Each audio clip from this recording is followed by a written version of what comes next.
रात के 11:30 हो रहे थे। धीरज सुनसान से रास्ते से होते हुए अपने गांव की ओर जा रहा था। वो अर्थर में रहता था और अपने दोस्त की शादी में बरौली गया हुआ था। गया तो वो अपने दोस्तों के साथ था, पर उसे घर जल्दी आना था और उसके दोस्त अभी वहां और ठहरना चाहते थे। धीरज ने काफी देर तक उनकी राह देखी, पर जब वो राजी नहीं हुए तो हल्के हल्के कदम आगे बढ़ाते हुए वो खुद अपने घर की ओर निकल पड़ा। पेशे से वो एक टीचर था और बच्चों के एग्जाम शुरू होने वाले थे, तो वो स्कूल से छुट्टी नहीं कर सकता था और यही वजह थी कि उसे अपने घर जल्दी पहुंचना था। उसका गांव 2-3 गांव छोड़ के था। अब तक सारे लोग सो चुके थे। वो जिस भी गांव में जाता वहां के कुत्ते उसे देखकर भौंकते और सभी घरों के दरवाजे बंद होते। देखने में ऐसा लग रहा था जैसे कि वो गांव सुनसान है और वहां पर कोई भी नहीं रहता, जिसकी वजह से उसे और भी डर लगने लगा। गांव से बाहर निकलते ही आसपास बस खेत खलियान, छोटे छोटे बगिया जहां से जानवरों की आवाजें आती। थोड़े दिनों से उनके इलाके में एक खबर फैल रही है कि सियारों का झुंड उनके इलाके में देखा गया है, जिसकी वजह से सबके अंदर डर था और यही डर धीरज के अंदर भी था। धीरे धीरे अपने कदम आगे बढ़ाते हुए वो 2 गांव लांघ गया। अब तक 12:30 हो चुके थे और वो बस अपने गांव में पहुंचने ही वाला था। अब बीच में बस एक गांव आना था जिसका नाम था ढिमोली।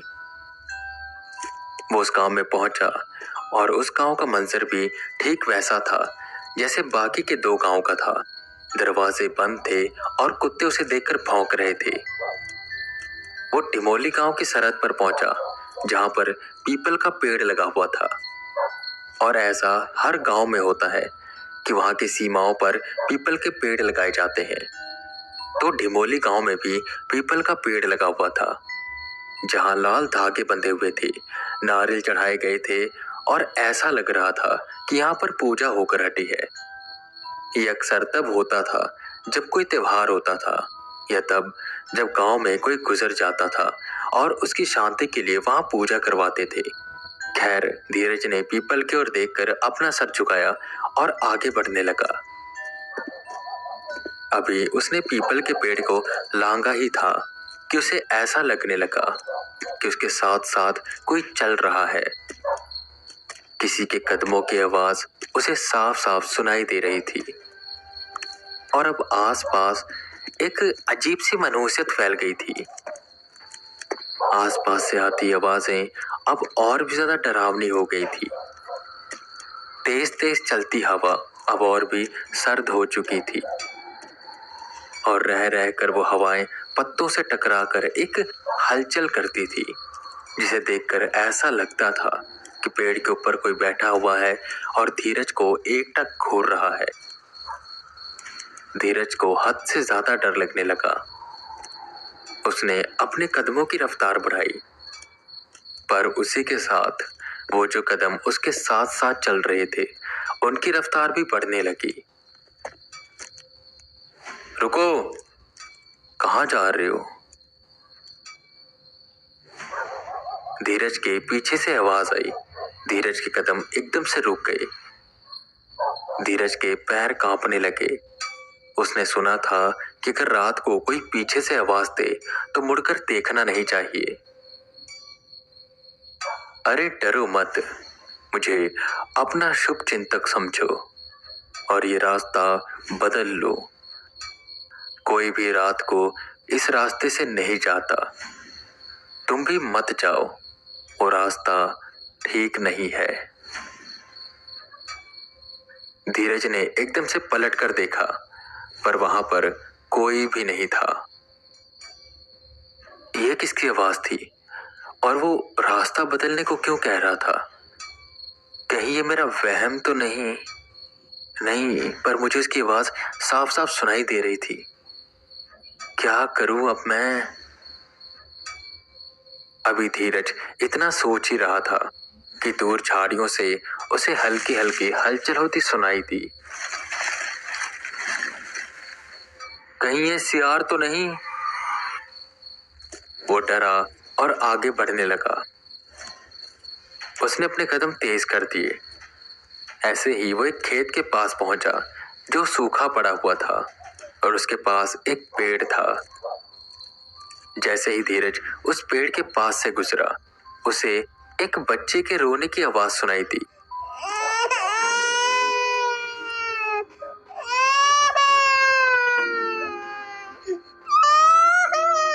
उसने यहाँ वहां देखा तो उसे पेड़ के नीचे एक बच्चा दिखाई दिया जो रो रहा था।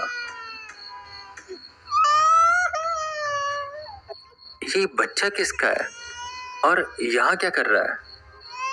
धीरज को खुद से थोड़ी दूरी पर एक कुटिया दिखाई दी। उसे लगा शायद जो कुटिया में रहते हैं ये उनका बच्चा होगा। उसने वो बच्चा उठाया और कुटिया की ओर बढ़ा।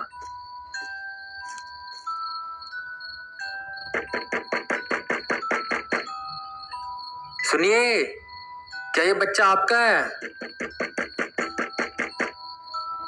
है कोई अंदर? कोई भी दरवाजा नहीं खोल रहा था और देखने में ऐसा लग रहा था कि वो कुटिया खंडर है। तभी वहां से थोड़ी दूरी से उसे एक आवाज सुनाई दी। उसने जब उस दिशा की ओर देखा तो वहां पर ढेर सारी आंखें थी जो चमक रही थी।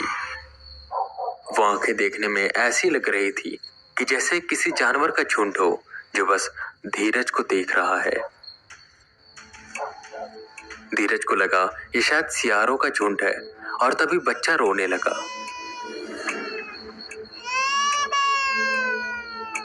अब क्या करूं?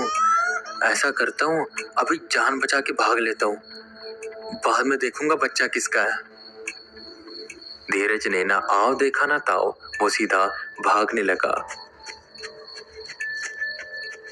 बार बार वो पीछे देख रहा था कि कहीं वो सियार उसका पीछा तो नहीं कर रहे, पर कोई उसका पीछा नहीं कर रहा था। पर एक बात अजीब थी, धीरज को अब उस बच्चे का भार बढ़ता हुआ महसूस हो रहा था। वो बच्चा धीरे धीरे भारी होता जा रहा था। पर ये कैसे हो सकता है? और उस वक्त तक धीरज इतना ज्यादा हड़बड़ी में था कि ये सब बातों पर वो ज्यादा ध्यान नहीं दे रहा था। जब उसके हाथों में दर्द होने लगा और वो संतुलन खोने लगा, तब उसने बच्चे की ओर देखा और जो उसने देखा उससे धीरज की आंखें बड़ी हो गई। वो अब कोई बच्चा नहीं था बल्कि एक आदमी बन चुका था जिसका कद बढ़ता जा रहा था। वो उसकी ओर देखते हुए अजीब तरह से मुस्कुरा रहा था। उसके पैर जमीन को छूने वाले थे और उसके हाथ धीरज के गले तक पहुंचने वाले थे कि तभी धीरज ने अपनी हिम्मत बटोरी और उसे फेंक दिया। बिना एक पल पीछे देखे और रुके वो तब तक भागता रहा जब तक वो अपने घर नहीं पहुंचा। घर में उसके बाबूजी और उसके अम्मा उसके इस हालत को देखकर घबरा गए। धीरज ने उन्हें सारी बात बताई, जिस पर उसके बाबूजी एक झटके से खाट पर बैठे और बोले, चलो भगवान का शुक्र है कि तुम बच गए। अच्छा हुआ तुमने उसे फेंक दिया।